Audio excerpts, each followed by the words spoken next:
Morning students, I am Dr. Madhuri Chatterjee from BBT Government College Chimanpura. We are still continue with modals and this would be the final lecture on modals. I am taking some of the regular modals which you use more often. First, the most important one is rather can. And when do you use can? In case of permission, in case of possibility, in case of ability, request, general truths and suggestions. So all the you know small, you can use my pencil, so you can take my book, you can play with this toy. So you're given a permission to your friend or your partner or whosoever, so it's a permission. Possibility is he can guess why she is angry. There's a possibility, I get it why you are angry. I can guess the reality. So ability is to tell about the ability that you can do it in the future. So we can dance very well, we can sing very well, we can do this, or we can play this, or we can sort it out. A request is to make a request. Can we have her address? You can make a request. Can we have your address? Can I get your address? So it's a request you're making. When you're talking of general truth, something like exercise can help you help reduce stress. It's a general truth, so can help. There's a possibility, of course, there, but there's very much real truth. Suggestion is if we if you want, we can drink something. So it's a suggestion. If you want, we can drink tea. If you want, we can have whatever.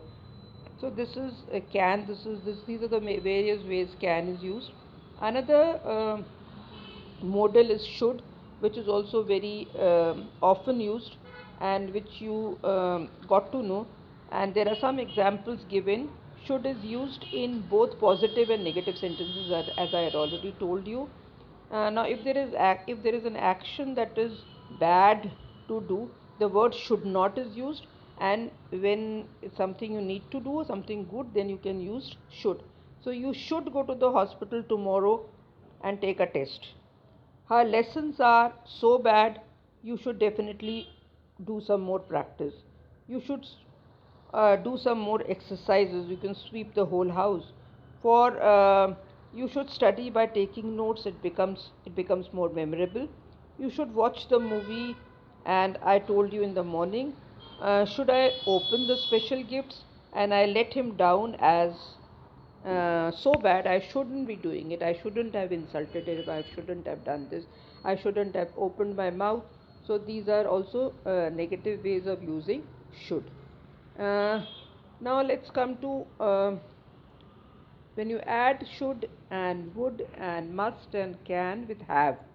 So you can have some. This is a little element. This is a little mandatory. You may not be getting this kind of a tough question in the exams, but you can still practice. Must have is used. We use it to make a deduction. As you said, if you can't find your car keys, you must have left them somewhere. If you can't do this, that means you are not meant to do it. So should have also is something I should have called you yesterday, but I forgot, and something took place, but it wasn't desirable, so it should have. Might is, as I said, I could have done it, but I think, but I might have been wrong. It is might, or can, or could. Can't have is I can't have fallen in love or whatever. Needn't have is you needn't have brought more milk, is needn't have. Might, could and have.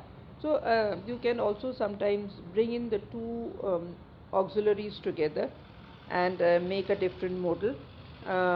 Some more practice of have to, would, should, used to, ought, need and be to. This is also given. Now most more the basic fundamental, there are 10 or 14 modals which you need to know. Need and ought to are not so often used, but still you can practice. So all the best for modals. I'll be giving you some assignment at the end of this lecture. After these 3 lectures, kindly practice them so that you can sharpen your modals. This would be a 5 marks question. Do your best and get good marks. Thank you.